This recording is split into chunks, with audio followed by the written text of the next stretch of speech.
বাংলাদেশ বনাম জিম্বাবুয়ের প্রথম টেস্ট ম্যাচের ফলাফল হচ্ছে আমাদের একটি লজ্জাজনক হার। মূলত এখন প্রশ্ন হচ্ছে এই হারের জন্য দায়ভারটা কার? আমরা সত্যি কি জিম্বাবুয়েকে এখনও সে আগের মতো দুর্বল প্রতিপক্ষ হিসেবেই নেই, নাকি আমরা নিজেরাই দিন দিন দুর্বল হয়ে যাচ্ছি? চলেন একটু গভীরভাবে বিশ্লেষণ করা যাক।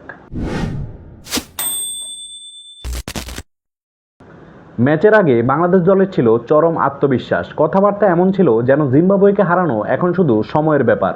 তবে বাংলাদেশ কিন্তু ভুলে গিয়েছিল বাংলাদেশ কিন্তু এখন আর সেই টিম নেই যারা কিনা নিয়মিত ম্যাচ জিতে, অথবা জিম্বাবুয়ে কিন্তু এখন আর সেই টিম নেই যারা কিনা এখন খুব সহজ প্রতিপক্ষ হিসেবে কোনো দল তাদেরকে নিতে পারে। একটা সময় ছিল যখন আমরা জিম্বাবুয়েকে খুব হেসে খেলে হারাইতে পারতাম, তবে বিগত কিছু বছরের পারফরমেন্স যদি আপনি দেখেন সেই ক্ষেত্রে বাংলাদেশকে খুব একটা ছেড়ে কথা বলে না জিম্বাবুয়ে। আপনারা যদি টেস্টের পরিসংখ্যানটা দেখেন সেই ক্ষেত্রে বাংলাদেশ এবং জিম্বাবুয়ে যেই কয়টা টেস্টে হেড টু হেড মোকাবেলা করছে সেখানে বাংলাদেশ জিতছে 8টা এবং জিম্বাবুয়ে জিতছে 8টা। মোট 19টা টেস্টের মধ্যে বাকি 3টা ম্যাচ ড্র হয়, অর্থাৎ জিম্বাবুয়েকে কোনোভাবেই কিন্তু দুর্বল প্রতিপক্ষ হিসেবে নেওয়া যাচ্ছে না। গত কয়েক বছরে জিম্বাবুয়ে ঠিক যতটা উন্নতি করছে এবং যতটা আগায় গেছে, বাংলাদেশ ক্রিকেট ঠিক ততটাই পিছনে গেছে অথবা ততটাই অবনতি হয়েছে। অন্যদিকে এই হারের জন্য দায় কিন্তু শুধু খেলোয়াড়দের নয়, মূলত সিলেকশন প্যানেল, বোর্ড এবং ম্যানেজমেন্ট সবাই কিন্তু এর জন্য সমানভাবেই দায়ী। মূলত যারা মাঠে নেমে খেলেছে তাদের ফর্মটা যাচাই করে কারা? নিশ্চয়ই সিলেকশন প্যানেল। তো সিলেকশন প্যানেল কি আদৌ কোনো চিন্তা ভাবনা করে স্কোয়াড বানায় কিনা তার উপরেও কিন্তু অনেকেরই সন্দেহ আছে। এবং যে টিম কম্বিনেশনটা নিয়ে বাংলাদেশ টিম মাঠে নেমেছে সেখানে না ছিল কোনো ভারসাম্য, না ছিল কোনো টেস্ট ম্যাচ জেতার কোনো ছক, এবং বরাবরের মতোই বাংলাদেশের ব্যাটিং পারফরমেন্স ছিল হতাশাজনক এবং খুবই জঘন্য ব্যাটিং। আমাদের সিনিয়র প্লেয়াররা আমাদেরকে খুব একটা ভরসা দিতে পারেনি অথবা খুব একটা সাপোর্ট দিতে পারেনি, এবং জুনিয়ররা তো অভিজ্ঞতা নাই বললেই চলে, এবং তাদের অভিজ্ঞতার ঘাটতির কারণেই আমরা খুব একটা দেখছি তারা স্ট্রাগল করছে ব্যাটিংয়ে। আর এই একটা টেস্টে স্পষ্ট হয়ে গেল যে দলের মধ্যে ঐক্য নেই, ফোকাস নেই, এবং সবচেয়ে বড় কথা দায়িত্ব নেওয়ার মতো কোনো মানসিকতা নেই।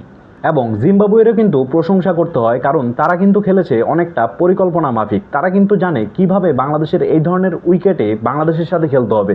তারা কিন্তু জানে খুব সহজেই কিভাবে বাংলাদেশ থেকে উইকেট আদায় করে নেওয়া যায়। তাছাড়াও জিম্বাবুয়ের ব্যাটসম্যানরা কিন্তু খুবই ধৈর্যের পরিচয় দিছে। তারা অনেকক্ষণ যাবৎ উইকেটে ছিলেন এবং খুব ধৈর্য সহকারে কিন্তু ব্যাটিং করছেন, যার কারণে তারা এই ফলটা পাইছেন। অবশ্যই জিম্বাবুয়ের কিন্তু এখানে ক্রেডিটটা দিতেই হয়।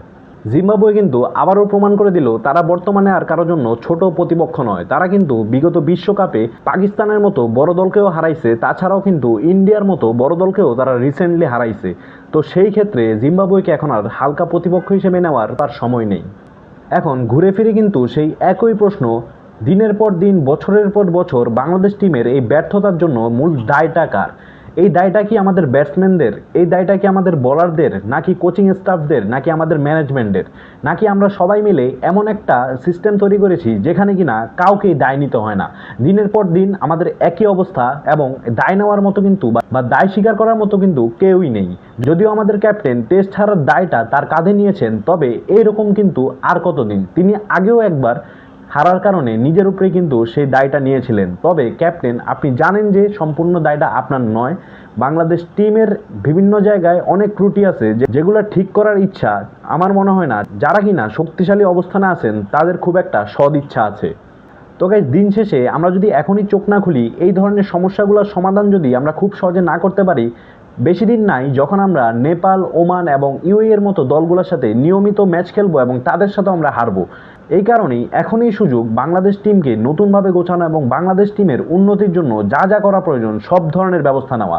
কারণ এই ধরনের ক্রিকেট খেলে কিন্তু বর্তমানে টিকে থাকাটা বা অন্যান্য দেশের ক্রিকেটের সাথে তাল মিলিয়ে চলাটা কিন্তু খুবই কঠিন হয়ে পড়বে। বা যেভাবে জিম্বাবুয়ে, আফগানিস্তানের মতো টিমগুলা উন্নতি করতেছে, ঠিক একইভাবে যেন আমাদের ক্রিকেট দিন দিন পিছিয়ে যাচ্ছে।